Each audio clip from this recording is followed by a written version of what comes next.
Bonjour à tous, j'espère que vous allez bien. Vidéo assez spéciale parce que, comme vous le savez, je vis aux Émirats arabes unis depuis maintenant 2 ans.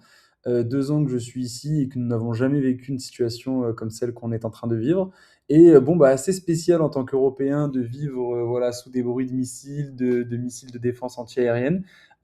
Ici, tout va plutôt bien. Les gens sont pas trop inquiétés par rapport à ce qu'on peut voir sur, les réseaux sociaux, par rapport à ce qu'on peut voir, sur les médias traditionnels. Cependant, la situation reste quand même un petit peu, voilà, stressante à certains égards parce qu'on se dit toujours: «Est-ce qu'on n'est pas dans le déni?» Mais actuellement, la situation est plutôt sous contrôle, ici. À voir comment les choses vont se détériorer. Chose positive, Bitcoin ne se fait pas défoncer pour le moment et c'est d'où le sujet de cette vidéo d'aujourd'hui, c'est je me fais bombarder, mais pas Bitcoin. L'idée, c'est de revenir sur comment Bitcoin est en train de réagir par rapport au marché, par rapport à l'actualité que nous sommes en train de vivre.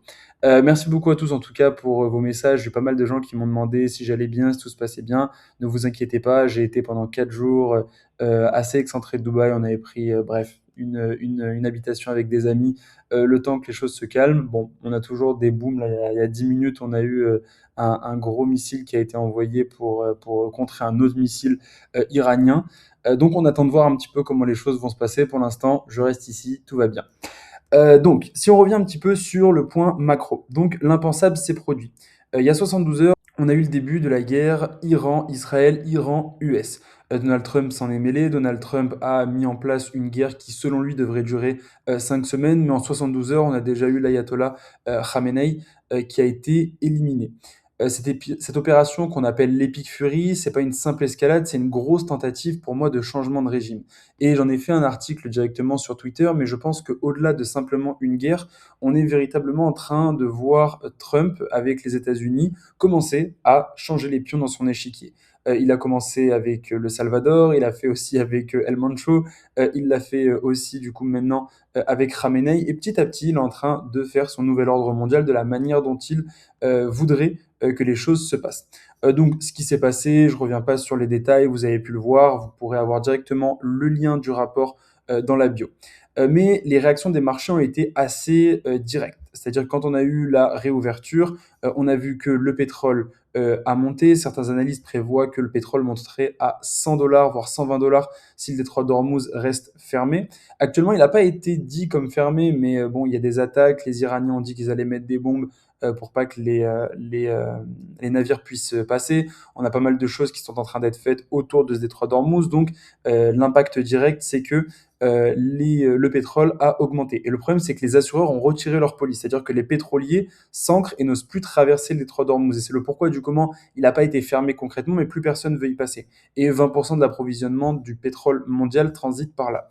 Concernant l'or, l'or a fait encore un nouvel ATH, l'argent qui a bien évolué aussi, on a l'indice de la peur qui a bien évolué, mais bien en dessous des scénarios nucléaires, mais on a eu un petit spike quand même qui a été notable, et les actions ont plongé. Pour rappel, c'est une recherche que j'ai fait là depuis ces derniers jours, donc forcément les chiffres vont se modifier au fur et à mesure du temps.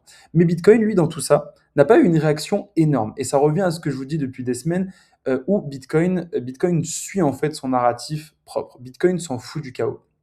Et ce qui est assez intéressant, c'est que Bitcoin n'est ni à la fois une réserve de valeur, ni à la fois un asset à risque, parce qu'il se comporte selon lui-même et selon beaucoup de fois dans ses règles. Et pour trouver les règles de Bitcoin, il faut regarder on-chain ce qui se passe et ce qui se passe sur la blockchain, comment les gens en fait trade le Bitcoin, comment les investisseurs sur Bitcoin se comportent. Et oui, certes, il y a des corrélations, mais Bitcoin, lui, a en fait maintenant sa propre, je dirais, sa propre narrative, sa propre thèse, et il n'est ni un actif à risque, il ne se comporte pas forcément comme le S&P 500, et il ne se comporte pas forcément comme l'or aussi.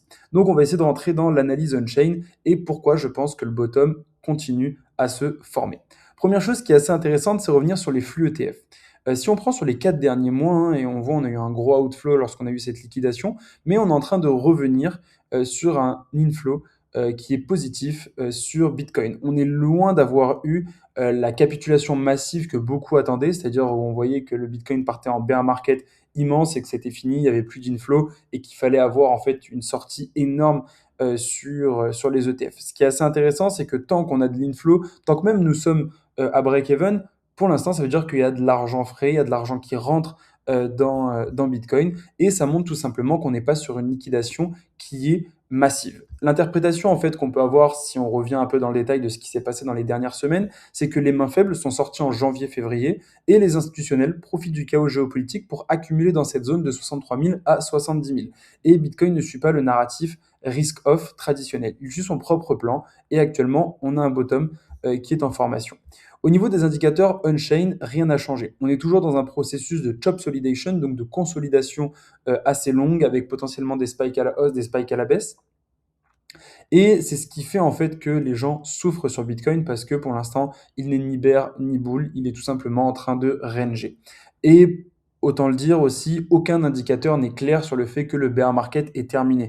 On n'a pas un retour de l'inflow qui est ultra positif non plus. On continue à avoir toujours de la baisse et de la souffrance de la part des investisseurs, mais je pense qu'on reste pour l'instant dans cette narrative de bottom. Et on va essayer de regarder ensemble pourquoi j'ai 6 indicateurs qui me confirment ça, en plus de ce que je vous ai partagé dans les précédentes vidéos.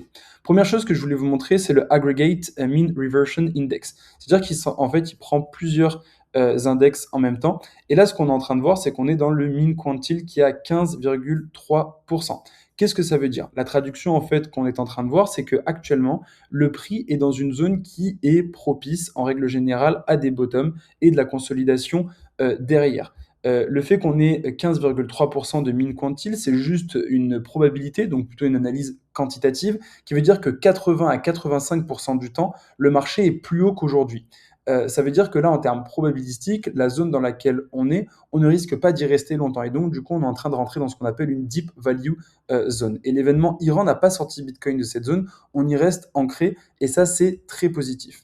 Si on prend un indicateur plutôt technique, qui est le weekly RSI, ce qui est intéressant à voir, c'est qu'on a été oversold de la même manière que l'on l'a été pendant le 20 novembre du coup de 2018, à cette époque-là où on était oversold sur le weekly RSI, et c'est ce qu'on est en train de voir encore aujourd'hui, c'est-à-dire qu'on a été oversold, on est remonté certes, mais c'est intéressant de se dire que dans ces parties-là, en règle générale, c'est dans ces phases où on va avoir un weekly RSI qui est en dessous de 30 et suivi d'une période de chop solidation pour consolider et pour repartir. Parce que quand on est oversold, bah, c'est forcément dans ces moments-là où le marché continue. Ensuite, au niveau du short-term holder cost basis, ça c'est mon troisième sujet que je voulais vous montrer, mais c'est que on est en train petit à petit d'avoir le short-term holder cost basis, donc le coût d'acquisition moyen des bitcoins depuis moins de 6 mois. En fait, c'est les holders depuis moins de 6 mois. On est en train petit à petit de se rapprocher. Alors là, c'est plutôt lui qui vient à nous, ça veut dire qu'on a de l'accumulation là-dedans et donc du coup, cette moyenne se réduit petit à petit, mais quand on la dépassera, c'est souvent dans ces moments-là où on repart en fait tout simplement dans des phases de bull market, après avoir été de manière prolongée en dessous de ce prix. Et pour l'instant, on a un gap de 18 000 $ à combler et l'événement géopolitique ne change rien à cette dynamique. Le processus continue et Bitcoin évolue. Quatrième découverte et quatrième point, c'est supply in profit. Donc, cet indicateur que vous pouvez voir ici vous prend tout simplement la supply de manière générale sur Bitcoin et vient chercher à savoir quel est le pourcentage en profit. Ce qu'on se rend compte, c'est qu'on est en dessous du min moins 1 SD. C'est dans ces moments-là où on est en train de créer un bottom et il suffit en fait que le marché repartent au-dessus pour avoir une impulsion haussière, parce que là actuellement en fait les gens sont en train d'accumuler, potentiellement ils avaient des positions plus hautes qui sont en train de descendre avec le fait qu'ils accumulent dans ces zones de prix, et une fois en fait que toutes ces mains fortes qui sont en train de racheter ce que les mains faibles leur revendent seront en profit, ça nous permettra de pouvoir repartir là-dessus. Et l'événement Iran encore n'a pas stoppé ce processus, les acheteurs continuent d'accumuler. Cinquième découverte, le MVRV Momentum. Ce qui est assez intéressant avec le MVRV Momentum, ça nous montre que, alors pour vous dire ce qu'est le MVRV pour ceux qui ne le sauraient pas, market value, donc le prix du marché, divisé par realized value, le coût d'acquisition moyen des bitcoins de manière générale. Là, on est sur pas forcément les short-term holders ou les long-term holders, on est sur tous les acteurs. Et on prend en fait tout simplement le MVRV 365 DMA, qui est donc du coup la moyenne, la moyenne, donc l'average, c'est la moyenne mobile des 365 derniers jours. Et lorsqu'on est en dessous, on a un momentum qui est négatif, c'est-à-dire que le marché est plus propice à de la baisse. Mais une fois qu'on a bien fait souffrir et qu'on s'est bien écarté de cette moyenne, on revient souvent du coup à la hausse et on repart du coup sur des phases de bull market. Et ce qu'on peut voir, c'est qu'en termes de niveau, on est sur des niveaux qui sont propices au bottom, des niveaux qu'on a déjà eu en termes de momentum lorsqu'on avait des bottoms en formation. Sixième point, le Realized Profit and Loss.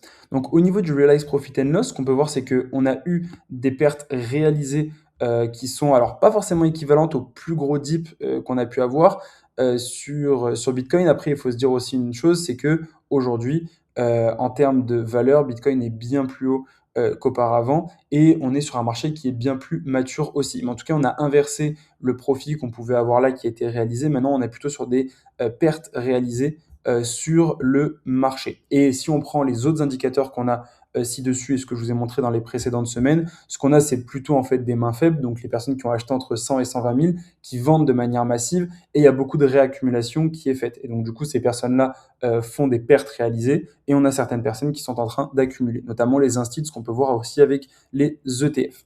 Donc, ce que le chaos révèle, Bitcoin n'est pas ce que les gens pensent. Ce que je vous disais tout à l'heure, c'est que Bitcoin n'est pas le digital gold, ce qui devrait monter avec l'or pendant les périodes de crise, et Bitcoin n'est pas un risk-on asset, parce qu'il devrait s'effondrer, en plus actuellement, avec les actions pendant les crises. Il fait sa vie, il suit son propre cycle et il s'en fout du chaos géopolitique. Si on regarde au niveau des URPD aussi, c'est assez intéressant, mais on voit qu'on est en train d'accumuler de plus en plus et qu'on a des gens qui ont accumulé entre 60 et 70 000 qui sont en train de créer ce support qui, pour l'instant, repasse en profit. Et ça, c'est ultra intéressant. Et ce qu'on aimerait, en fait, c'est combler en fait, entre les 70 et 80 000, vraiment cette air pocket qu'on a ici, et ensuite pouvoir repartir de manière saine pour les prochains mois, voire jusqu'à la fin de l'année.